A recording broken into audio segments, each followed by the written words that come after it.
Hello friends मु सरोजिनी आज आम वेस्टिट्रे आसुवा विशेष्य विशेषण सर्वनाम अव्यय क्रिया कारक विभक्ति साधारण अशुद्धि तद्धित अलंकार रूढ़ी यही सब जो आसूची विपरीत शब्द एसबू विषय आलोचना करवा। भिडियोटी को जमा भी स्किप करंतुनी, भल भाव देखिकी जातु, निश्चय क्वालिफाई करेंगे।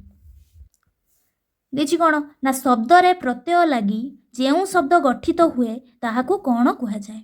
शब्द रे प्रत्यय लगी जो शब्दटा गठित होची ताकू कौन बोली कह जाए। कारक ना कृदंत ना सनंत ना तद्धित कौन कह जाए, जोटा कि correct answer option number D कौन ना तद्धित। देखिए कौन ना तत्सम शब्द क्या कह जाए। तत्सम शब्द क्या कह जाए ना जो शब्द द्राविड़ मूल ना जो शब्द जवन मूल ना जो शब्द संस्कृत अनुरूप ना जो शब्द मूल रूप अनिर्धारित कौटा ताने तत्सम शब्द क्या कह जाए कह, जोटा कि जो शब्द संस्कृत अनुरूप। Correct answer option number C बुझिपारे। देखिए कौन ना सिनान शब्द क्यों मूल शब्द रु तद्भुत। सिनान देखिए कौन ऑप्शन नंबर ए ना स्नाहन स्नाहन ना सिनान ना स्राहन ना स्नान। सिनान शब्दर क्यों मूल शब्द सिनान शब्दटा कौ मूल शब्द रु तद्भुत ताने स्नान स्नान रु तद्भुत। Correct answer option number D. 7 number कौन कही ना तहसीलदार की प्रकार शब्द। तहसीलदार देशज ना तत्सम ना जाबनिक ना तद्भव कौटा हम बोली भावुं। देशज ना तत्सम ना जाबनिक ना तद्भव तहसीलदार, जोटा correct answer option number C जाबनिक। सेमती बटुआ शब्दटी क्यों शब्द भंडार अंतर्गत। बटुआ कौटार देशज ना तत्सम ना तद्भव ना वैदेशिक कौटा हम, जोटा कि करेक्ट आंसर ऑप्शन नंबर ए देशज। देखिए कौन निम्न प्रदत्त शब्द मध्यरु केउटी आ प्रत्ययुक्त कह कौटा आ प्रत्ययुक्त। माटिया ना हलिया ना पहाड़िया ना तेलिया कौटा, जोटा कि ऑप्शन नंबर ए माटिया। सेमती कही कौन कौटा तद्धित पद कह हे भर कौटा तद्धित पद। गायक ना कौशल ना भूषण ना उठाणी कौटा हम तद्धित पद,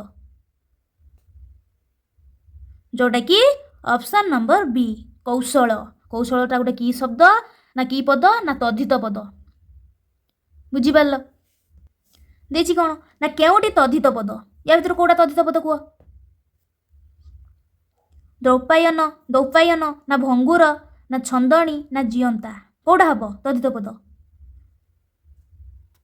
कौटा हम, जोटा कि दौपायन। Correct answer option number A एटा गोटे कौन ना तद्धित शब्द सॉरी पद। सेमती केउटी तद्धित प्रत्यय द्वारा गठित शब्द या भर कौटा देख कौटा हम,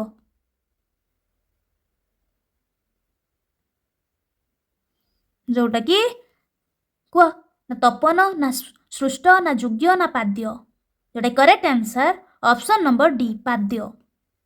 केउ शब्द रे र प्रत्ययुक्त कौ शब्दटा कौ शब्द रे र प्रत्यय प्रयुक्त देख मधुर पौर आसुर कौमार कौटा हूँ र प्रत्यय प्रयुक्त हूँ, जोटा कि मधुर। Correct answer option number A बुझिपार।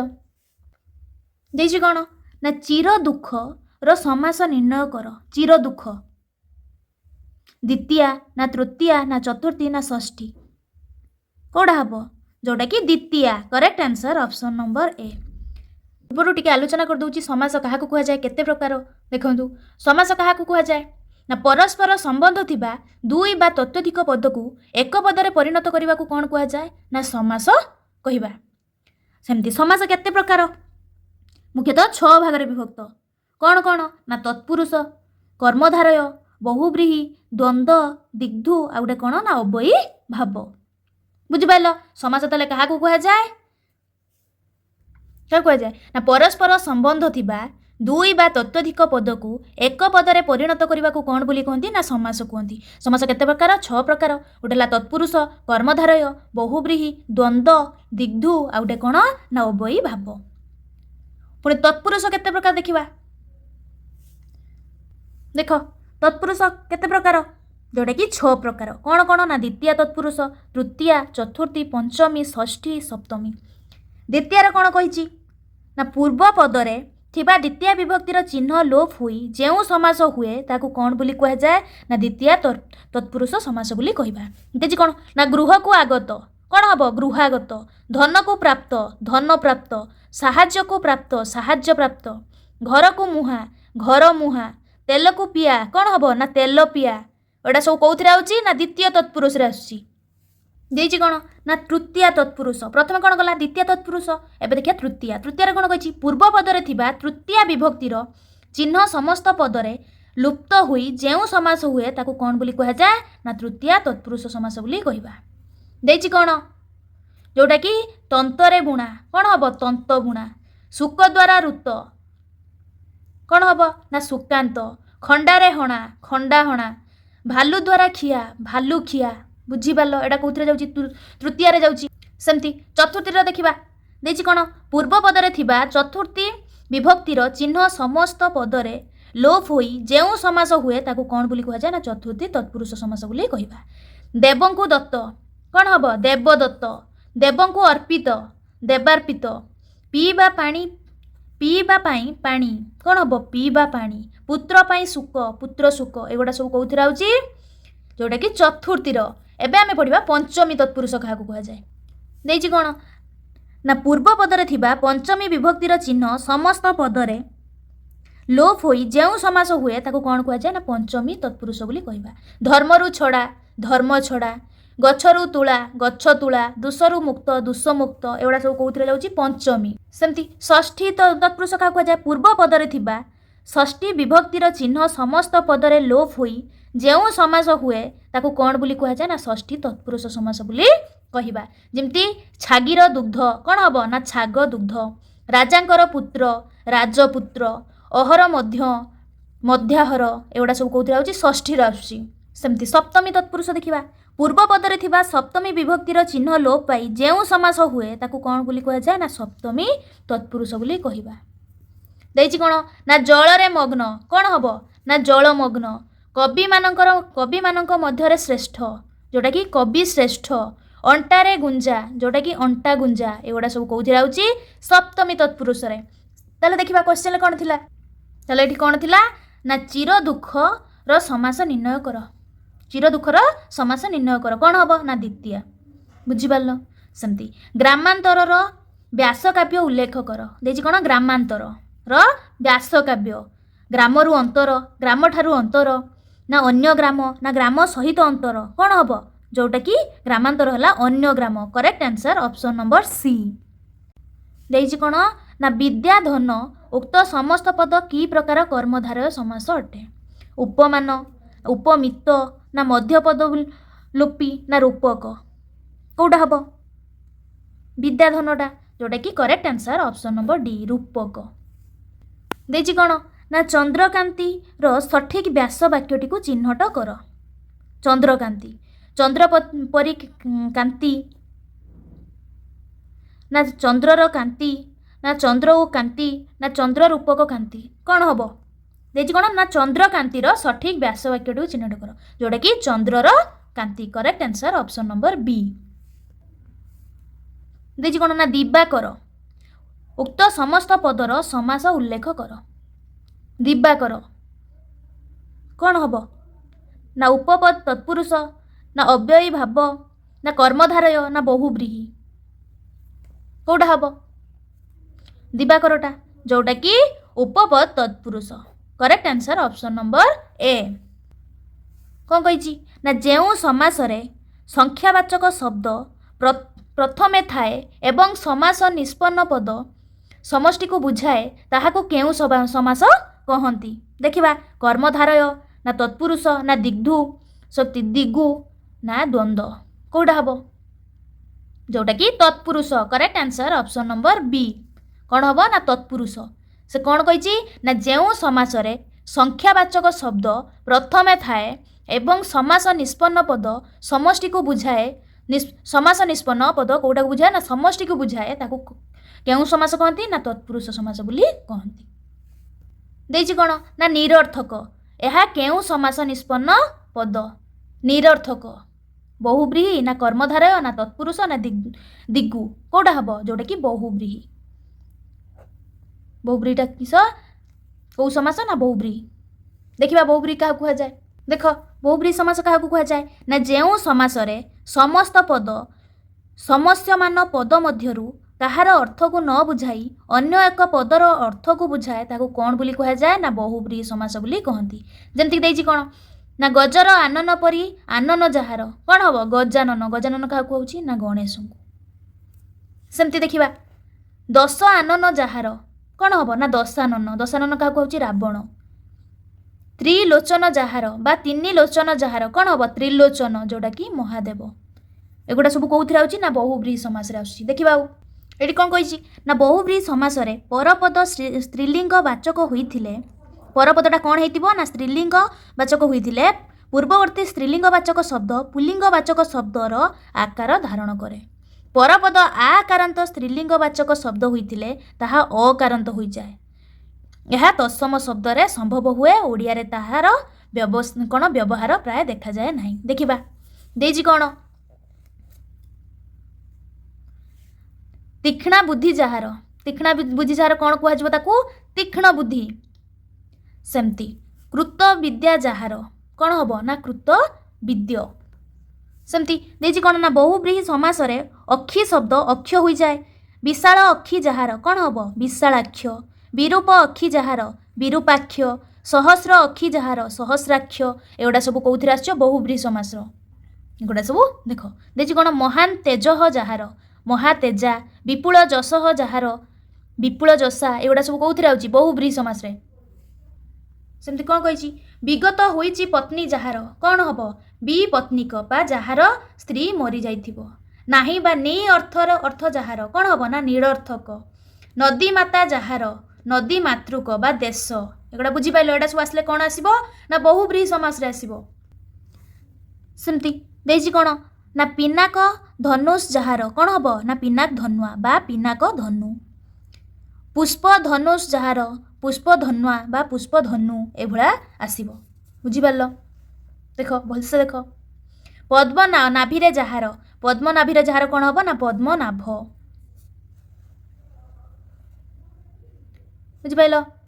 सेमती एठी कौन कही परस्पर को मारिबा कर्म हुए जहिरे कौन हम जोटा कि मरा मरी बुझिपाइल।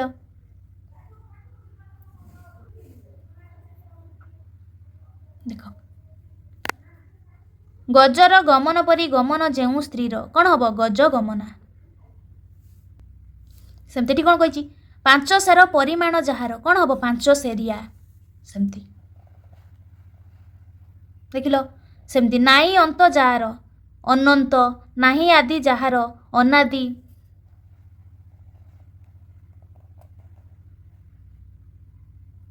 सेमती कौन कही नाही भय जହାର कौन हम निर्भीक यही जितेबाला आसब जानवे बहुव्रीहि समास। सेमती देख देछि कौन नाही हलदी जहिरे कौन हम अण हलदिया नाही उषार जहिरे अण उषारिया यही सब आसब कौन ना बहुव्रीहि समास रे। एठी सेमती कौन थिला निरर्थक नाही अर्थ जହାର कौन हम ना निरर्थक ताको कौ समास बोली कह ना बहुव्रीहि समास बुझी पारल। देछि कौन ना घोड़ा मुहा यह केउ समास निष्पन्न पद कौ समास तत्पुरुष ना कर्मधारय ना बहुव्रीहि ना दिग्गु घोड़ा मुहा कौन हम जल्दी कह 8 नंबर डी 8 नंबर कौन हम जोटा कि घोड़ा मुहा पूर्व कहीकि आसी कौ समास बोली जोटा बहुव्रीहि समास correct answer option number C उपवन उपवन यह केउ समासर अंतर्गत द्वंद्व ना बहुव्रीहि ना तत्पुरुष ना अव्ययी भाव उपवन केउ समासर जोटा कि correct answer option number D କ'ଣ ହେବ ନା ଅବୟୀ ଭାବ। ଦେଖିବା ଅବୟୀ ଭାବ କାହାକୁ କୁହାଯାଏ। ଦେଖ ଅବୟୀ ଭାବ କାହାକୁ କୁହାଯାଏ ନା ପୂର୍ବରେ ଅବୟବ ପଦ ଥାଇ ଏବଂ ସେହି ଅବୟବ ପଦର ଅର୍ଥର ପ୍ରାଧାନ୍ୟ ଥାଇ ଭିନ୍ନ ଭିନ୍ନ ଅର୍ଥ ଯେଉଁ ସମାସ ହୁଏ ତାକୁ କ'ଣ ବୋଲି କୁହାଯାଏ ନା ଅବୟୀ ଭାବ ସମାସ ବୋଲି କହିବା। ବୁଝିପାରିଲ? ଦେଖିବା ଏକ୍ଜାମ୍ପଲ୍ ଦେଖିବା। ଦେଇଛି କ'ଣ କାରକ ଅର୍ଥରେ ଆତ୍ମାକୁ ଅଧିକାର କରି କ'ଣ ହେବ ଅଧ୍ୟାତ୍ମ, ଭୂତକୁ ଅଧିକାର କରି ଅଧିଭୂତ। ବୁଝିପାରିଲ? ସେମିତି ବିପ୍ସା ବା ବାରମ୍ବାର ଅର୍ଥରେ ଦେଖିବା ଦେଇଛି ଥରକୁ ଥର କ'ଣ ହେବ ପ୍ରତିଥର, ଦିନକୁ ଦିନ ପ୍ରତିଦିନ, ବର୍ଷକୁ ବର୍ଷ ପ୍ରତିବର୍ଷ, ଏଗୁଡ଼ା ସବୁ ଆସିବ ବାରମ୍ବାର ଅର୍ଥରେ ବା ବିପ୍ସା ଅର୍ଥରେ। ସେମିତି ବ୍ୟାପୀ ବା ପର୍ଯ୍ୟନ୍ତ ଅର୍ଥରେ ଦେଖିବା ମରଣ ପର୍ଯ୍ୟନ୍ତ, ଆମରଣ, ସମୁଦ୍ର ପର୍ଯ୍ୟନ୍ତ, ସମୁଦ୍ର, ଏଗୁଡ଼ା ସବୁ କେଉଁଥିରେ ଆସୁଛି ବ୍ୟାପୀ ବା ପର୍ଯ୍ୟନ୍ତ ଅର୍ଥରେ। ଦେଖ ସେମିତି ଅଭାବ ଅର୍ଥରେ କ'ଣ ଆସିବ ନା ଭିକ୍ଷାର ବହୁଳ ଭାବରେ ଅଭାବ, କ'ଣ ଦୁର୍ଭିକ୍ଷ, ବନ୍ଦୋବସ୍ତର ଅଭାବ, ବେବନ୍ଦୋବସ୍ତ, ଏଗୁଡ଼ା ସବୁ ଆସିବ ଅଭାବ ଅର୍ଥରେ। ସେମିତି ଯୋଗ୍ୟତା ଅର୍ଥରେ ଦେଖ ଦେଇଛି କ'ଣ ରୂପର ଯୋଗ୍ୟ କ'ଣ ହେବ ଅନୁରୂପ, କୂଳର ଯୋଗ୍ୟ ଅନୁକୂଳ, ଏଗୁଡ଼ା ସବୁ ଆସିବ। ସେମିତି ଅନତିକ୍ରମ ଅର୍ଥରେ ଦେଇଛି କ'ଣ ନା ବିଧିକୁ ଅତିକ୍ରମ ନ କରି ଯଥାବିଧି, ଶକ୍ତିକୁ ଅତିକ୍ରମ ନ କରି ଯଥାଶକ୍ତି, এইଭଳିଆ ସବୁ ଆସୁଛି। ସେମିତି ଏଠି କ'ଣ ଦେଇଛି ନା ଉପବନ ଏହା କେଉଁ ସମାସର ଅନ୍ତର୍ଗତ ଉପବନ, ଯେଉଁଟାକି କ'ଣ ହେବ ନା ବନର ସଦୃଶ୍ୟ, ଯେଉଁଟାକି ଉପବନ। ବନର ସଦୃଶ୍ୟ ହେଲା ବେଳକୁ କେଉଁ ସମାସ ଆସିଯାଉଛି ଯେଉଁଟାକି ଅବୟୀ ଭାବ ସମାସ। ବୁଝିପାରିଲ?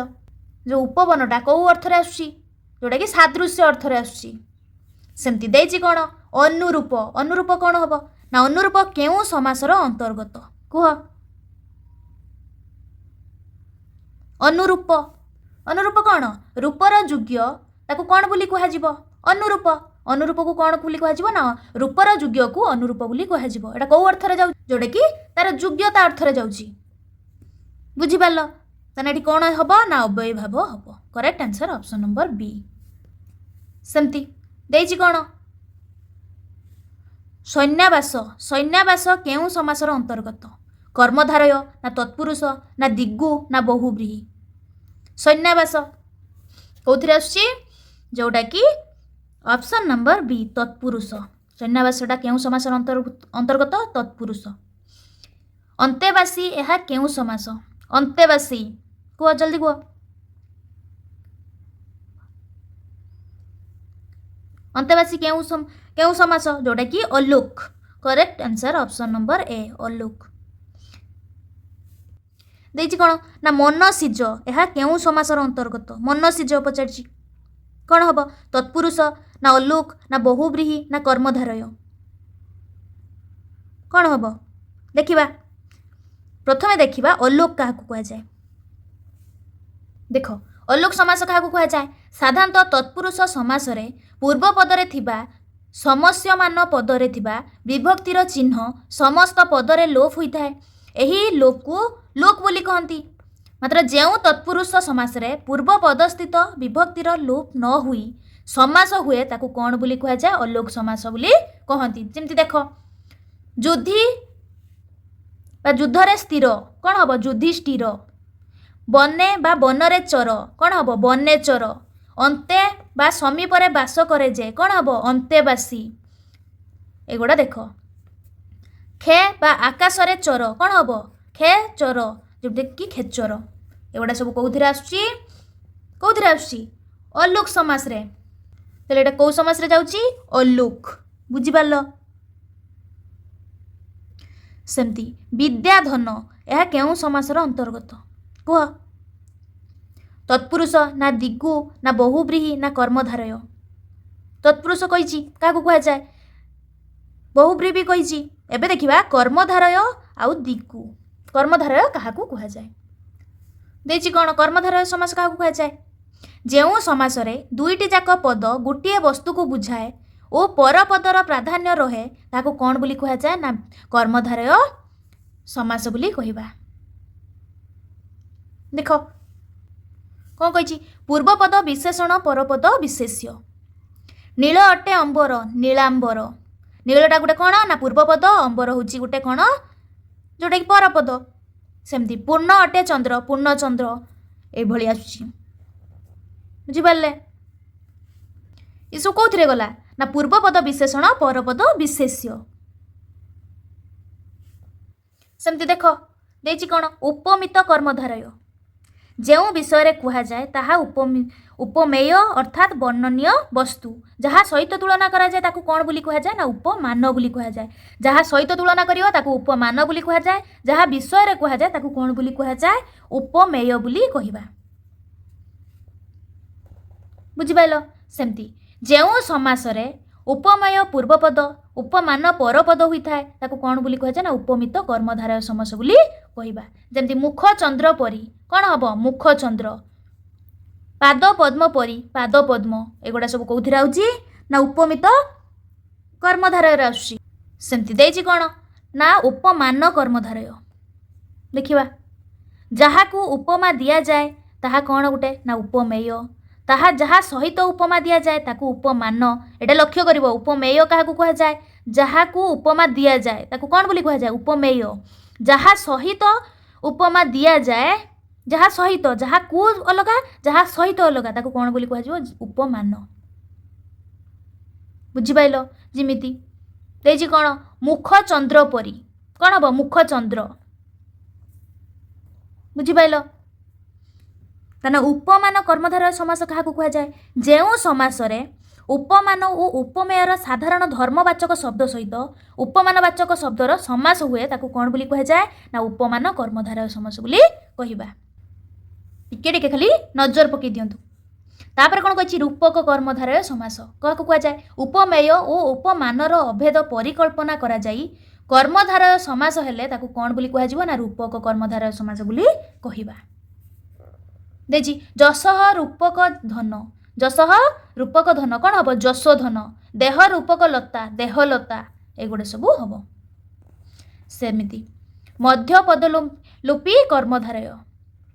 ମଧ୍ୟପଦ ଲୁପି କ'ଣ ନା କର୍ମଧାରୟ କାହାକୁ କୁହାଯାଏ ଦେଖିବା। ଯେଉଁ କର୍ମଧାରୟ ସମାସରେ ସମସ୍ତ ପଦରେ ମଧ୍ୟବର୍ତ୍ତୀ ପଦ ଲୋପ ପାଏ ବା ଲୋପ ହୁଏ ତାକୁ କ'ଣ ବୋଲି କୁହାଯାଏ ନା ମଧ୍ୟପଦ ଲୁପି କର୍ମଧାରୟ ସମାସ ବୋଲି କହିବା। ଘୃତ ମିଶ୍ରିତ ଅନ୍ନ କ'ଣ ହବ ଘୃତାନ୍ନ। ସେମିତି ଘିଅ ଗୋଳା ଭାତ ଘିଅ ଭାତ, ଏଗୁଡ଼ା ସବୁ ହବ। ଅନ୍ୟାନ୍ୟର କ'ଣ କହିଛି ଅନ୍ୟ ଗ୍ରାମ ଯେଉଁଟା ଗ୍ରାମାନ୍ତର। ସେମିତି ଅନ୍ତର ଗ୍ରାମ ଯେଉଁଟା ଗ୍ରାମାନ୍ତର। ଅନ୍ୟ ଦେଶ ଦେଶାନ୍ତର। ବୁଝିପାରିଲ? ସେମିତି ଦିଗୁ ସମାସ କାହାକୁ କୁହାଯାଏ ନା ସଂଖ୍ୟାବାଚକ ଶବ୍ଦ ପୂର୍ବରେ ଥାଇ ସମାହାର ବା ସମଷ୍ଟି ଅର୍ଥ ବୁଝାଇଲେ ତାକୁ କ'ଣ ବୋଲି ହୁଏ ସେଟା ନା ଦିଗୁ ସମାସ ହୁଏ। ଦେଇଛି କ'ଣ ନା ସଂଖ୍ୟାବାଚକ ଶବ୍ଦ ପୂର୍ବରେ ଥାଇ ସମାହାର ବା ସମଷ୍ଟି ଅର୍ଥ ବୁଝାଇଲେ ତାକୁ ଦିଗୁ ସମାସ ହୁଏ। ଏହି ସମାସରେ ସ୍ଥଳ ବିଶେଷରେ ଆକାର ଇକାର ପ୍ରଭୃତି ଯୁଗ ହୋଇଥାଏ। ଯେମିତି କ'ଣ କହିଛି ସପ୍ତ ଋଷିର ସମାହାର କ'ଣ ହବ ସପ୍ତର୍ଷି। ପଞ୍ଚବଟୀର ସମାହାର ପଞ୍ଚବଟୀ। ପଞ୍ଚଗବ୍ୟ ଯେଉଁଟାକି ପଞ୍ଚଗବ୍ୟର ସମାହାର ପଞ୍ଚଗବ୍ୟ, ଏଗୁଡ଼ା ସବୁ ହବ। ଦେଇଛି କ'ଣ ତ୍ରିଫଳର ସମାହାର ତ୍ରିଫଳା, ଏଗୁଡ଼ା ସବୁ କେଉଁଥିରେ ଆସୁଛି କି ଦିଗୁ ସମାସରେ। ବୁଝିପାରିଲ? ତାହେଲେ ମୋତେ କୁହ ବିଦ୍ୟାଧନ ଏହା କେଉଁ ସମାସର ଅନ୍ତର୍ଗତ କେଉଁଥିର ଯେଉଁଟାକି ଅପସନ୍ ନମ୍ବର ସି କର୍ମଧାରୟ। ବୁଝିପାରିଲ? ଦେଇଛି କ'ଣ ନା କାରକ କାହାକୁ କହନ୍ତି ବାକ୍ୟରେ କ୍ରିୟା ସହିତ ଯେଉଁ ପଦର ସମ୍ପର୍କ ଥାଏ ନା ବାକ୍ୟରେ କର୍ତ୍ତା ସହିତ ଯେଉଁ ପଦର ସମ୍ପର୍କ ଥାଏ ନା ବାକ୍ୟରେ କ୍ରିୟା ସହିତ ଯେଉଁ ପଦର ସମ୍ପର୍କ ଥାଏ ନା ବାକ୍ୟରେ କର୍ମ ସହିତ ଯେଉଁ ପଦର ସମ୍ପର୍କ ଥାଏ। କେଉଁଟା ଯେଉଁଟା କରେକ୍ଟ ଆନ୍ସର ଅପସନ୍ ନମ୍ବର ଏ ବାକ୍ୟରେ କ୍ରିୟା ସହିତ ଯେଉଁ ପଦର ସମ୍ପର୍କ ଥାଏ। ସେମିତି ଦେଖିବା କାରକ କେତୋଟି 5ଟି ନା 6ଟି ନା 7ଟି ନା 2ଟି, ଯେଉଁଟାକି କରେକ୍ଟ ଆନ୍ସର ଅପସନ୍ ନମ୍ବର ବି 6ଟି। ବାକ୍ୟରେ ଯେ କ୍ରିୟା ସମ୍ପାଦନ କରେ ବା କରାଏ ତାକୁ କ'ଣ କହନ୍ତି ଯେଉଁଟାକି କର୍ତ୍ତା କାରକ। Correct answer option number B. ସେମିତି ଦେଇଛି କ'ଣ ନା ଯେଉଁ ବାକ୍ୟରେ କର୍ତ୍ତା ନିଜେ କ୍ରିୟା ସମ୍ପାଦନ ନ କରି ଅନ୍ୟ ଦ୍ୱାରା ସମ୍ପାଦନ କରାଉଥାଏ ତାକୁ କି କର୍ତ୍ତା ବୋଲି କହନ୍ତି ପଚାରିଛି। ମୁଖ୍ୟ କର୍ତ୍ତା ଗୌଣକର୍ତ୍ତା ନା ପ୍ରୟୋଜକ କର୍ତ୍ତା ନା ପ୍ରଯୁଜ୍ୟ କର୍ତ୍ତା, କେଉଁଟା ଯେଉଁଟା correct answer option number C ପ୍ରୟୋଜକ କର୍ତ୍ତା। ଦେଇଛି କ'ଣ ନା ସମ୍ବନ୍ଧ ପଦ କେଉଁ ପଦ ସହିତ ସମ୍ବନ୍ଧ ରଖେ କେଉଁ ପଦ ସହିତ ରଖେ तार पूर्ववर्ती पद सह ना तार परवर्ती पद सह कौन पद सह नुहे ना कर्ता सहित संबंध रखे, जोटा कि correct answer option number B. तार परवर्ती पद सहित से कौन करे ना संबंध रखे। बुझिपार।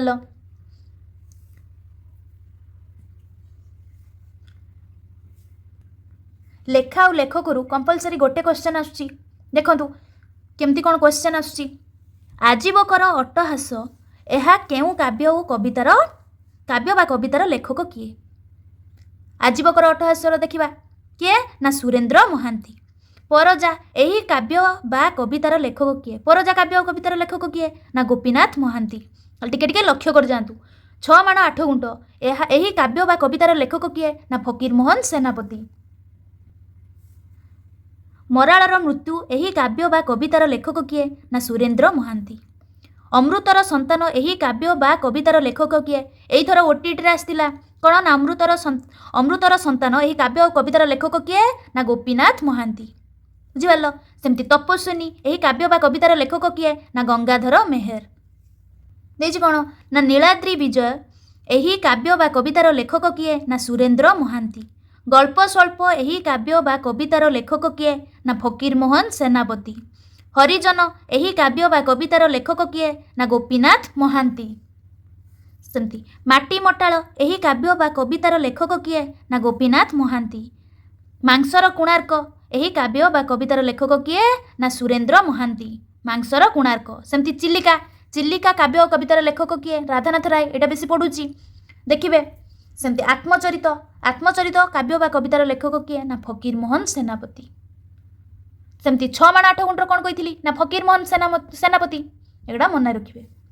देछि कौन ना नीलशैल काव्य बा कवितार लेखक किए ना सुरेंद्र महांती। महाजात्रा महाजात्रा काव्य और कवितार लेखक किए ना राधानाथ राय। गल्पमाला गल्पमाला काव्य और कवितार लेखक किए ना फकीर मोहन सेनापति। सेमती अचलायन अचलायतन अचलायतनर काव्य और कवितार लेखक किए ना सुरेंद्र महांती। चंद्रभागा जोटा कि राधानाथ राय। दानापाणी काव्य और कवितार लेखक किए गोपीनाथ महांती। सेमती कवि और नर्तकी काव्य और कवितार लेखक किए ना सुरेंद्र महांती। रेवती रेवती काव्य और कवितार लेखक किए ना फकीर मोहन सेनापति। दादी बुढ़ा काव्य और कवितार लेखक किए ना गोपीनाथ महांती। नेति नेति ए काव्य और कवितार लेखक किए ना सुरेंद्र महांती। सेमती लक्ष्मा काव्य और कवितार लेखक किए फकीर मोहन सेनापति। लय विलय रे किए ना गोपीनाथ महांती। प्राश्चित काव्य और कवितार लेखक किए ना फकीर मोहन सेनापति। कौन कही पथ और पृथ्वी यही काव्य बा कवितार लेखक किए ना सुरेंद्र महांती। मामू यही काव्य बा कवितार लेखक किए ना फकीर मोहन सेनापति। सेमती देछि कौन ना बुंदाए पानी काव्य बा कवितार लेखक किए ना गोपीनाथ महांती। रुटी और चंद्र यही काव्य और कवितार लेखक किए ना सुरेंद्र महांती। मन गहरीर चाष यही काव्य बा कवितार लेखक किए जोटा कि गोपीनाथ महांती। सेमती ओ कालकाटा यही काव्य और कवितार लेखक किए ना सुरेंद्र महांती। देछि कौन ना जानकामा यही काव्य बा कवितार लेखक किए ना गोपीनाथ महांती। राजधानी और अन्यान्य गल्प काव्य बा कवितार लेखक किए ना सुरेंद्र महांती। शरत बाबूंक गली यही काव्य बा कवितार लेखक किए ना गोपीनाथ महांती। किचकबद्ध यही काव्य बा कवितार लेखक किए ना गंगाधर मेहर। अर्घ्यथाली यही काव्य बा कवितार लेखक किए जे कि गंगाधर मेहर। अर्घ्यथालीर एबे आमे कौन देखिबा फकीर मोहन सेनापतिंकर कौन कौन देखिबा। देख प्रथमे कौन ना रेवती 6 माण 8 गुंठ मामू लक्ष्मा प्राश्चित गल्प स्वल्प गल्पमाला आत्मचरित पूजाफुल डाकमुंशी सभ्य जमीदार रांडीपुअंता सुना बोहू पाठोई बोहू पेंटेड मेडिसिन आउ कौन देछि कौन उत्कल भ्रमणम प्रार्थना पुष्पमाल बुढ़ा शंखारी धूलिया बाबा आउ कौन ना डाकमुंशी बगला बगुली अधर्मवित्त ननांक पांजी अवसरवास एगुड़ा सब कौथिरे आसुची फकीर मोहन सेनापतिंकर। बुझिपारुछ। देख कौन कही ना अमरावती की हसे राजधानी सुंदरी सुंदरपणे ସୁଧା ଧବଳିତ ବଦନକୁ ଚାହିଁ ସରଜୁ ନୀର ଦର୍ପଣେ। ଏହା କେଉଁ ଛନ୍ଦରେ ରଚିତ? ଦେଖିବା କ'ଣ କହିଛି, ଗୁଜରୀ ନା ନଟବାଣୀ ନା ଚୋଖୀ ନା ବଙ୍ଗଳାଶ୍ରୀ। ଗୁଜରୀର କେତେ ଥିଲା? 2 ପାଦରେ ଗୋଟିଏ ପଦ ହୁଏ, ପ୍ରତି ପାଦର ଅକ୍ଷର ସଂଖ୍ୟା କେତେ? ଯେଉଁଟାକି 9। ତାହେଲେ କ'ଣ ଥିଲା ନା 2 ପାଦରେ ଗୋଟିଏ ପଦ ହୁଏ, ପ୍ରତି ପାଦର ଅକ୍ଷର ସଂଖ୍ୟା କେତେ ନା 9। କେଉଁଥିର? ଗୁଜରୀର। ସେମିତି ନଟବାଣୀରେ କ'ଣ ଥିଲା? 2 ପାଦରେ ଗୋଟିଏ ପଦ ହୁଏ, ପ୍ରତି ପାଦର ଅକ୍ଷର ସଂଖ୍ୟା କେତେ ନା 12। ନଟବାଣୀର କେତେ? 12। ସେମିତି ଚୋଖୀର କ'ଣ? ତାହେଲେ ଚୋଖୀରେ କ'ଣ କହିଛି ନା 4 ପାଦର ଗୋଟିଏ ପଦ ହୁଏ, ପ୍ରଥମ 2ଟି ପାଦରେ କ'ଣ ନା 29ଟି ଲେଖାଏଁ ଅକ୍ଷର ଥାଏ। କେଉଁଟାର? ଚୋଖୀରେ। ବଙ୍ଗଳାଶ୍ରୀରେ କ'ଣ ନା 2 ପାଦରେ ଗୋଟିଏ ପଦ ହୁଏ, ପ୍ରତି ପାଦର ଅକ୍ଷର ସଂଖ୍ୟା କେତେ? 20। ଦେଖିବା କେଉଁଟା ହେଉଛି। ସବୁଥିରେ କ'ଣ କହିଛି? 2 ପାଦରେ ଗୋଟିଏ ପଦ ହୁଏ। ଏଠି କେତେଟା ଅଛି? 1 2 3 4 5 6 7 8 9 10 11 12 13 14 15 16 17 18 19 20। ତାହେଲେ ୟା ଭିତରୁ କେଉଁଟା 20ଟା? ଆମର ବଙ୍ଗଳାଶ୍ରୀର କ'ଣ କହିଥିଲେ? 20ଟି। ନଟବାଣୀରେ କେତେ କହିଥିଲେ? ଚୋଖୀରେ କ'ଣ କହିଥିଲେ? 29ଟି। ନଟବାଣୀରେ କେତେ କହିଥିଲେ? 12ଟି। ଗୁଜରୀର କ'ଣ କହିଥିଲେ? ଯେଉଁଟାକି 9 କହିଥିଲେ। ତାହେଲେ ଆମର କେତେଟା ହେଉଛି? 20ଟି ହେଉଛି। ତାହେଲେ ଯେଉଁଟାକି correct answer option number D, ବଙ୍ଗଳାଶ୍ରୀ। ବୁଝିପାରିଲ? ଦେଇଛି କ'ଣ ନା ଚିରଦିନ ଦୁଃଖ ପ୍ରହାରେ ଜର୍ଜର ପଟ୍ଟଶିଷ୍ୟ ମୁହିଁ ଦୁଃଖ ଗୁରୁଙ୍କର। ଏହା କେଉଁ ଛନ୍ଦରେ ରଚିତ? ଗୁଜରୀ ନା ବଙ୍ଗଳାଶ୍ରୀ ନା ନଟବାଣୀ ନା ଚୋଖୀ? ବଙ୍ଗଳାଶ୍ରୀରେ କେତେ କହିଲି? 20। ଚୋଖୀରେ କେତେ କହିଥିଲି? 29। ନଟବାଣୀରେ କେତେ କହିଥିଲି? 12। ଗୁଜରୀରେ କେତେ କହିଥିଲି? 9। ତାହେଲେ ଦେଖିବା କେତେ ଅଛି ନା 1 2 3 4 5 6 7 8 9 10 11 12। ତାହେଲେ ଏଇଟା ଗୋଟେ କ'ଣ? ନଟବାଣୀ। ନଟବାଣୀରେ କେତେ? 12। Correct answer option number C. ବୁଝିପାରିଲ? କ'ଣ କହିଛି?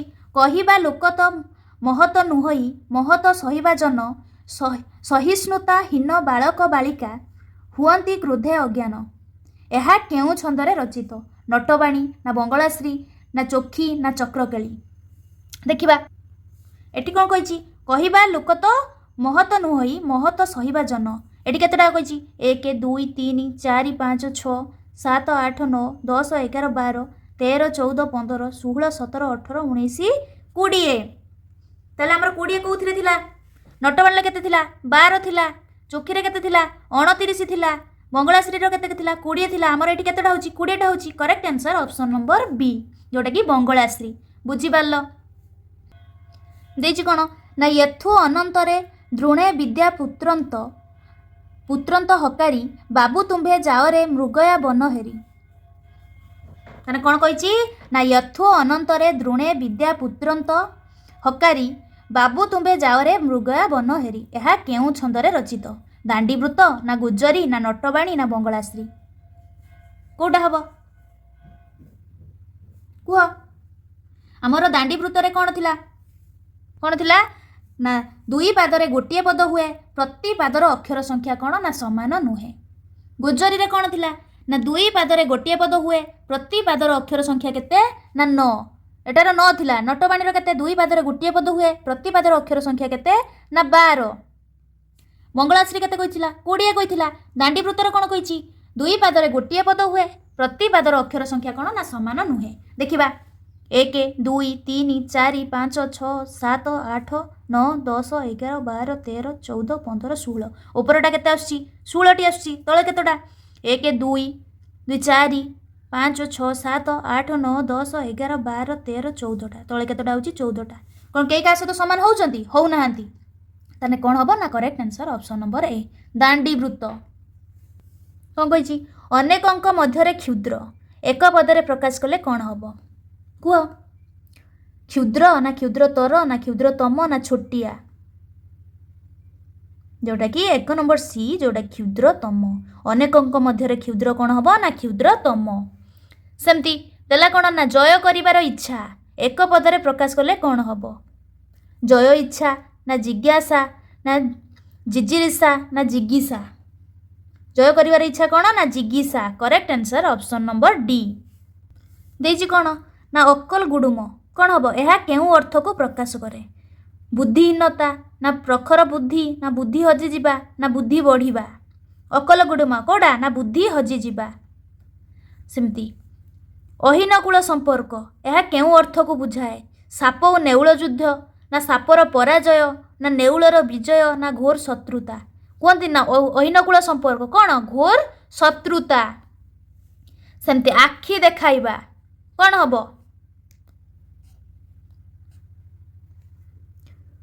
ଆଖି ରଖିବା, ନା ଆଖି ଦେବା, ନା ଆକଟ କରିବା, ନା ଆଖି ଖୋଲିବା? କୋଉଟା ହବ? ଆଖି ଦେଖାଇବା, ଯୋଉଟାକି ଆକଟ କରିବା। ଆକାଶ କୁସୁମ କୁହ, ଆକାଶର କୁସୁମ, ନା ପାରିଜାତ ଫୁଲ, ନା ଅସମ୍ଭବ କଥା, ନା ସୁନ୍ଦର ପରିବେଶ? ଆକାଶ କୁସୁମର କ'ଣ ହବ? ନା ଅସମ୍ଭବ କଥା। ବୁଝିପାରିଲ? ଦେଇଛି କ'ଣ? ଶୁଶ୍ରୂଷା। ୟା ଭିତରୁ କେଉଁ ଶୁଶ୍ରୂଷା ଠିକ୍ ହବ? ଦେଖ, ଯେଉଁଟାକି correct answer option number C, ଶୁଶ୍ରୂଷା, ଦୀର୍ଘଉ ହବ। ସେମିତି ଜିଜ୍ଞାସା, କେଉଁ ଜିଜ୍ଞାସାଟା ଠିକ୍ ହବ? ହସେଇକାର, ଜର ହସେଇକାର ଲାଗିବ, ଗର ଦୀର୍ଘଇକାର ଲାଗିବ, ମୁଧନେଶ୍ୱର ଆକାର। Correct answer option number C. ସେମିତି ଜିଜ୍ଞାସା, କେଉଁ ଜିଜ୍ଞାସାଟା ହବ? ଦେଖ, correct answer option number A, ଦନ୍ତେଇଶ ହବ। ଜଲ୍ଦି ଜଲ୍ଦି କୁହ। ଦୁରାବସ୍ଥା କେଉଁଟା ହବ ଏ ଭିତରୁ? ଯେଉଁଟାକି ତୋର ହସଉ ହବ, ଅପସନ୍ ନମ୍ବର ଡି। ଷାଡ଼ମାସିକ ଏ ଭିତରୁ କେଉଁଟା ହବ? ଯେଉଁଟାକି correct answer option number D, ମୁଧନେଶ ହବ। ପୌରୋହିତ୍ୟ, ପୌରୋହିତ୍ୟ କ'ଣ ହବ? ନା ପୌରୋହିତ୍ୟ, correct answer option number B. ସେମିତି ଭୌଗୋଳିକ, ଆମେ କ'ଣ ଭୌଗୋଳିକ କହୁଛନ୍ତି କି? ଭୌଗୋଳିକ କହୁଛନ୍ତି, କ'ଣ ହବ? ଯେଉଁଟା correct answer option number C. Bhubaneswar ଜାଣିଛନ୍ତି, ଅପସନ୍ ନମ୍ବର ବି। ଅନୁସୟା କେଉଁଟା ହବ? ଯେଉଁଟାକି correct answer option number C. ଆନୁଷଙ୍ଗିକ କୁହ, କୁହ ଜଲ୍ଦି କୁହ, କେଉଁଟା ହବ? କେଉଁ ଆନୁଷଙ୍ଗିକଟା? ଯେଉଁଟାକି correct answer option number D. ବୁଝିପାରିଲ? କୁହ। ବିଷଣ୍ଣ କେଉଁଟା ହବ? Option number C. ମାର୍ଗଶିର ଅପସନ୍ ନମ୍ବର ବି। ତାଲବେଶର ହସେଇକାର ହବ। ସେମିତି ଶିକ୍ଷୟିତ୍ରୀ, ଆମେ କ'ଣ କହୁଛନ୍ତି? ଶିକ୍ଷୟତ୍ରୀ କହୁଛନ୍ତି, କିନ୍ତୁ ହବ କ'ଣ? ୟର ହସେଇ, ଅପସନ୍ ନମ୍ବର ବି। ଶତ୍ରୁଘ୍ନ, ଯେଉଁଟାକି କରେକ୍ଟ ଆନ୍ସର ଅପସନ୍ ନମ୍ବର ବି। ବୁଝିପାରିଲ? କ'ଣ କହିଛି ନା ଗୋଟିଏ ମାତ୍ର ସମାପିକା କ୍ରିୟା ଥିବା ବାକ୍ୟକୁ କି ବାକ୍ୟ କୁହାଯାଏ? କି ବାକ୍ୟ କୁହାଯାଏ? ସରଳ ବାକ୍ୟ, ନା ଯୌଗିକ ବାକ୍ୟ, ନା ଜଟିଳ ବାକ୍ୟ, ନା ମିଶ୍ର ବାକ୍ୟ? ଗୋଟିଏ ମାତ୍ର ସମାପିକା କ୍ରିୟା ଥିବା, ଯେଉଁଟାକି ସରଳ ବାକ୍ୟ। କ'ଣ କହିଛି? ଯେଉଁ କ୍ରିୟା ଦ୍ୱାରା ବାକ୍ୟର ସମାପ୍ତି ବୁଝାଏ ତାକୁ କି କ୍ରିୟା ବୋଲି କହନ୍ତି? ଯେଉଁଟାକି ସମାପିକା କ୍ରିୟା। କରେକ୍ଟ ଆନ୍ସର ଅପସନ୍ ନମ୍ବର ବି। ଦେଇଛି କ'ଣ? ନା ପରସ୍ପର ନିର୍ଭରଶୀଳ ଦୁଇ ବା ତତୋଧିକ ସରଳ ବାକ୍ୟର ସମାହାର ଯୋଗେ ଗଠିତ ବାକ୍ୟକୁ କି ବାକ୍ୟ କୁହାଯାଏ? କି ବାକ୍ୟ କୁହାଯାଏ? ସରଳ ବାକ୍ୟ, ନା ଯୌଗିକ ବାକ୍ୟ, ନା ଜଟିଳ ବାକ୍ୟ, ନା ମିଶ୍ର ବାକ୍ୟ? ଯେଉଁଟାକି କରେକ୍ଟ ଆନ୍ସର ଅପସନ୍ ନମ୍ବର ବି, ଯୌଗିକ ବାକ୍ୟ। ଦୁଇ କିମ୍ବା ତାଠାରୁ ଅଧିକ ପରସ୍ପର ସାପେକ୍ଷ ଖଣ୍ଡବାକ୍ୟର ସମନ୍ୱୟରେ ଯେଉଁ ବାକ୍ୟ ଗଠିତ ହୁଏ ତାକୁ କି ବାକ୍ୟ ବୋଲି କହନ୍ତି? ଯେଉଁଟାକି ଜଟିଳ ବାକ୍ୟ। ବୁଝିପାରିଲ? ଦେଇଛି କ'ଣ? ନା ତାଙ୍କ ବିନା ମୁଁ ଏହା କରିପାରିବି ନାହିଁ। ଏହି ବାକ୍ୟରେ ବିନା କି ପଦ? ବିନାଟା ବିଶେଷ୍ୟ, ନା ବିଶେଷଣ, ନା ସର୍ବନାମ, ନା ଅବ୍ୟୟ, ନା କେଉଁଟା ହବ? Correct answer option number C, ଅବ୍ୟୟ। ଶୋଇଲା ପୁଅର ଭାଗ ନାହିଁ, ଏହି ବାକ୍ୟରେ ଶୋଇଲା କି ପଦ? କି ପଦ କୁହ? ଯେଉଁଟାକି ଗୋଟେ ବିଶେଷଣ ପଦ। ଶୋଇଲାଟା କି ପଦ? ନା ବିଶେଷଣ ପଦ। କାହାକୁ ବିଶେଷ କରୁଛି? ପୁଅକୁ। ସେମିତି କେଉଁଟା ଗୋଟେ ଭିନ୍ନ ଜାତୀୟ ଶବ୍ଦ? ପରିବର୍ତ୍ତନ, ଆକ୍ରମଣ, ନାମ କୀର୍ତ୍ତନ, ନା ସମ୍ବର୍ଦ୍ଧନା? ସମ୍ବର୍ଦ୍ଧନା କେଉଁଟା? ଯେଉଁଟାକି ନାମ କୀର୍ତ୍ତନ। Correct answer option number C. ବୁଝିପାରିଲ? ଦେଇଛି କ'ଣ? ନା ମାର୍ଟିନ୍ ଲୁଥର ଥିଲେ କ'ଣ? ନା ଆମେରିକାର ଗାନ୍ଧୀ। ଏଠାରେ ଗାନ୍ଧୀ କେଉଁ ଜାତୀୟ ବିଶେଷ୍ୟ ପଦ? ଜାତିବାଚକ, ନା ବସ୍ତୁବାଚକ, ନା ଗୁଣବାଚକ, ନା ବ୍ୟକ୍ତିବାଚକ? ଗାନ୍ଧୀଟା ଗୋଟେ କି ବାଚକ? ଯେଉଁଟାକି ତାଙ୍କର ଜାତିବାଚକ। Correct answer option number A. ଦେଇଛି କ'ଣ? ତାଙ୍କର ଡ୍ୟାସ୍ ଦେଖି ମୁଁ ଖୁସି ହେଲି। ଉପଯୁକ୍ତ ଶବ୍ଦ ବାଛି ଶୂନ୍ୟ ସ୍ଥାନ ପୂରଣ କର ବୋଲି କହିଛି। ସରଳିଆ, ସାରଲ୍ୟତା, ସରଳୀ, ସରଳତା। ତାଙ୍କର ସରଳତା ଦେଖି ମୁଁ ଖୁସି ହେଲି। କୋଉଟା ହବ ନା correct answer option number D. କ'ଣ କହିଛି ନା ବିଶେଷ୍ୟ ପଦ ଆଗେ ରହି ବିଶେଷଣ ପଦ ପଛରେ ରହିଲେ କେଉଁ ବିଶେଷଣ ହୁଏ? କେଉଁ ବିଶେଷଣ ହୁଏ? ବିଶେଷ୍ୟ ବିଶେଷଣ ହୁଏ ନା ବିଶେଷର ବିଶେଷଣ ହୁଏ ନା ବିଧେୟ ବିଶେଷଣ ହୁଏ ନା ସର୍ବନାମର ବିଶେଷଣ ହୁଏ? କେଉଁଟା? ଯେଉଁଟାକି ବିଧେୟ ବିଶେଷଣ ହୁଏ। Correct answer option number C. କ'ଣ କହିଛି? ତଳ ବାକ୍ୟରେ ଥିବା ପଦଗୁଡ଼ିକ ମଧ୍ୟରୁ କେଉଁଟି ବିଶେଷଣର କାମ କରୁଛି? ବାବୁ ସୁନା ମୁଦି ପିନ୍ଧିଛନ୍ତି।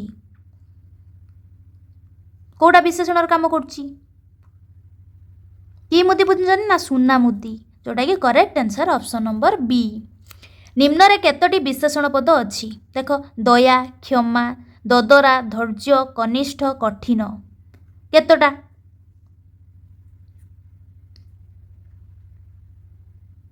ଯେଉଁଟାକି correct answer option number C 3ଟି।